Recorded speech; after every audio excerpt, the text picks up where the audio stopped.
गरीब बेघर परिवार की मकर संक्रांति। बहू, रोटी बन गई हो तो मेरे और मनोहर के लिए ले आ। पहले ही बड़ी देर हो गई है। लाई बाबूजी। तभी सुधा मनोहर और ओंकार को बड़ी हिचक के साथ गुड़ रोटी परोसती है।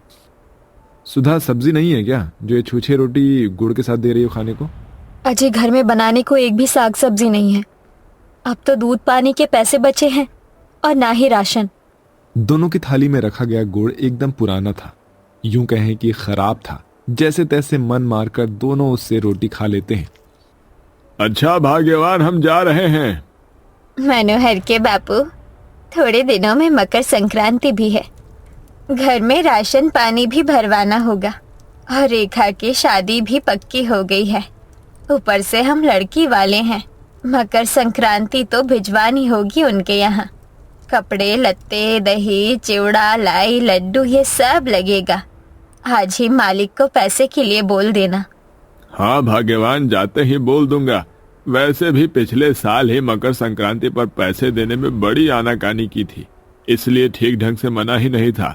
हम गरीबों के घर में मकर संक्रांति, और हम बड़े तो रूखा सूखा खा भी ले, मगर बच्चों का मन कहाँ से मानता है।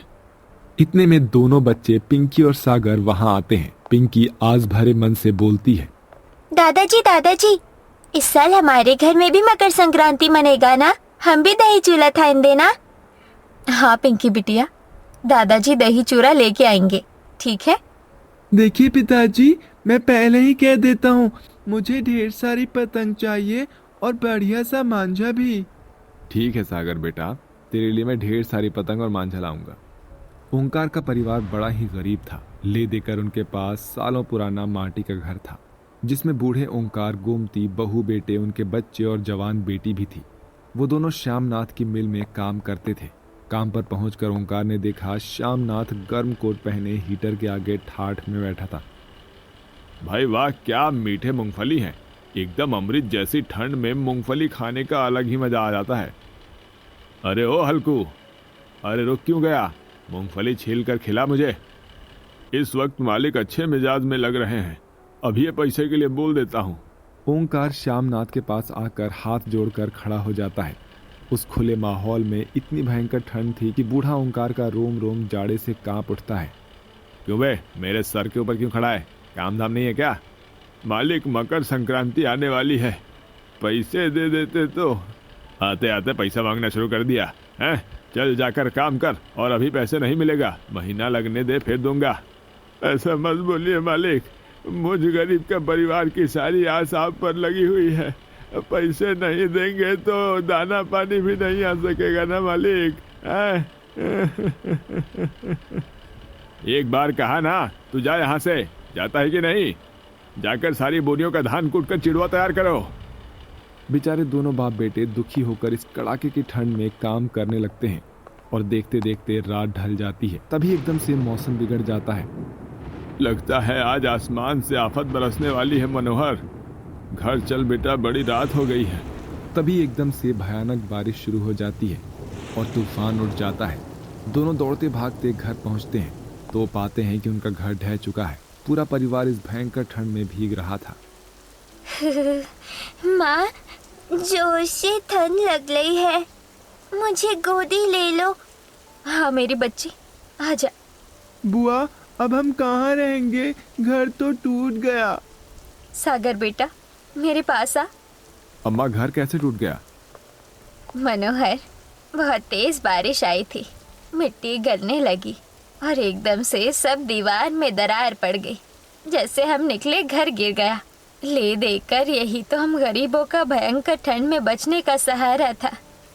ये भी उस निर्दयी ईश्वर ने हमसे छीन लिया और बेघर करके छोड़ दिया, हमेशा ठंड में ठिठुरने के लिए।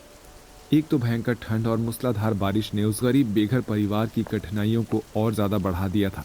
सभी एक पेड़ के नीचे बैठ जाते हैं। थोड़ी देर में बारिश थम जाती है। अगली सुबह, बाबूजी, मैं मालिक के यहाँ जा रहा हूँ। आप देखना, जब वो जानेंगे कि हमारा घर टूट गया है तो वो जरूर मदद करेंगे। तभी हल्कू भागता हुआ आता है। अरे हल्कू, इतना हाफ क्यों रहा है? चचा गजब हो गया है। कल रात तो मालिक के मिल में से सारी अनाज धान की बोरी चोरी हो गई है। उन्होंने थाने में आप दोनों का नाम लिखवाया है। आप यहाँ से चले जाइए जब तक कि चोर का पता ना चले। एक और नई दुविधा हो जाती है और इन दुविधाओं को सामने देखकर गोमती की आंखें भर आती है।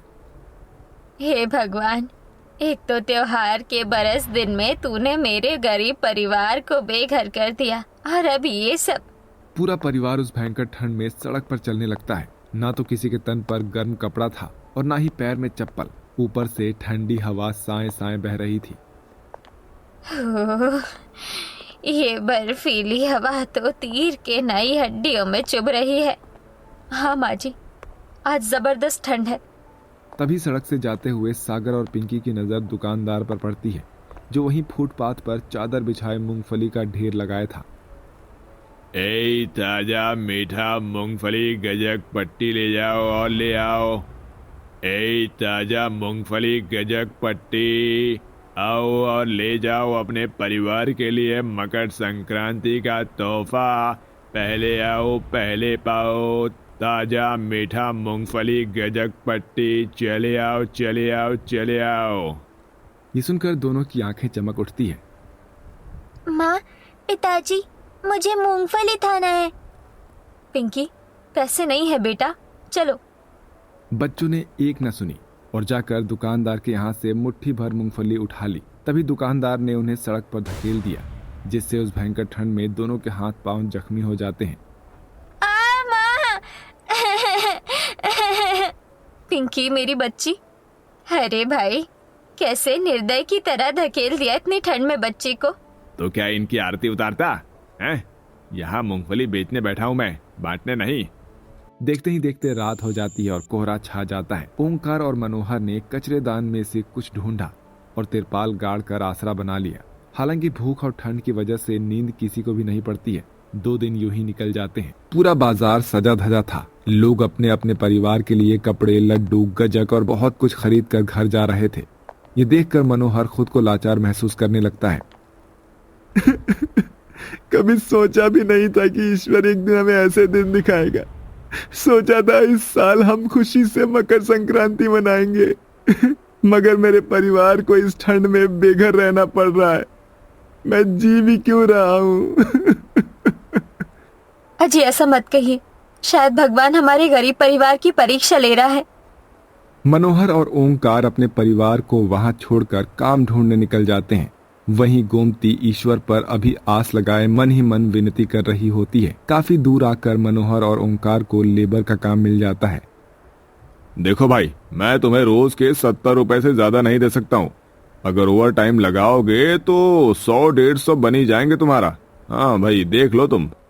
जी मंजूर है मालिक, मगर दिहाड़ी रोज चाहिए क्योंकि 2 दिन बाद मकर संक्रांति है। परिवार का मुंह देखकर दोनों जी तोड़कर लगन से मेहनत करते हैं। उस भयंकर ठंड में गीली रेत उठाने का काम वो करने लग जाते हैं, जिससे उनके हाथ सुन्न पड़ते हैं। वहीं सुधा, गोमती और रेखा तीनों ने मिलकर इधर उधर से फूस लकड़ी इकट्ठा करके झोपड़ी तैयार कर ली थी। अब 2 दिन बीतने के बाद मकर संक्रांति आ जाती है। बाबूजी, ओवर टाइम लगाकर हमने 700-800 रुपए तो कमा ही लिए हैं। अब हमारा परिवार भी मकर संक्रांति मनाएगा बाबूजी। ये कहते हुए मनोहर की आंखों में बेघर होकर उठाए गए दुखों को सोचकर आंसू भर जाते हैं। दोनों ने मकर संक्रांति का सामान, मिठाई, लड्डू, गजक, बच्चों के लिए पतंगे, ये सब खरीद लिया था और ये सब खरीद कर वो घर आ जाते हैं, जहाँ गोमती, सुधा और बच्चे भी उनके इंतजार में बैठे थे। अरे देख सागर, पतंग, मेरा पोता तो पतंग उड़ाएगा। पतंग देखकर सागर खुश हो जाता है। दादाजी थैंक यू, ये पतंग तो बहुत सुंदर है, मगर मैं इसे किसकी छत पर चढ़कर उड़ाऊंगा? घर तो है ही नहीं। सागर, अभी के लिए ये फुटपाथ ही हमारा घर है बेटा। और किसने कहा कि छत नहीं है? हाँ, तेरे पिताजी का कंधा आया ना तेरे पास। तभी सुधा ने खुशी भरे स्वर में पूछा, बाबूजी, खाने में क्या बनाना है? तभी बड़े चाह से ओंकार ने कहा, बहू अपने हाथों की मुलायम पूरी कचौरी बनाकर खिला दे, और हाँ, खिचड़ी भी जरूर बनाना। चलिए भाभी, मैं भी आपकी मदद कर देती हूँ। इसके बाद रेखा और सुधा ने लगकर माटी के चूल्हे पर मकर संक्रांति का सारा खाना बनाकर तैयार कर दिया। उस दिन पूरे परिवार ने एक साथ बैठकर पेट भरकर खाना खाया। इस तरह से एक गरीब के परिवार में भी मकर संक्रांति मनाया गया। मगर इसके लिए ओंकार और उसके गरीब परिवार ने बेघर होकर कई दिनों तक ठंड में कठिनाइयां उठाई। बहुत जल्द ओंकार और मनोहर ने अपनी मेहनत के दम पर कमाकर एक पक्का घर भी बनवा लिया, जहां पूरा परिवार सुख से रह रहा था।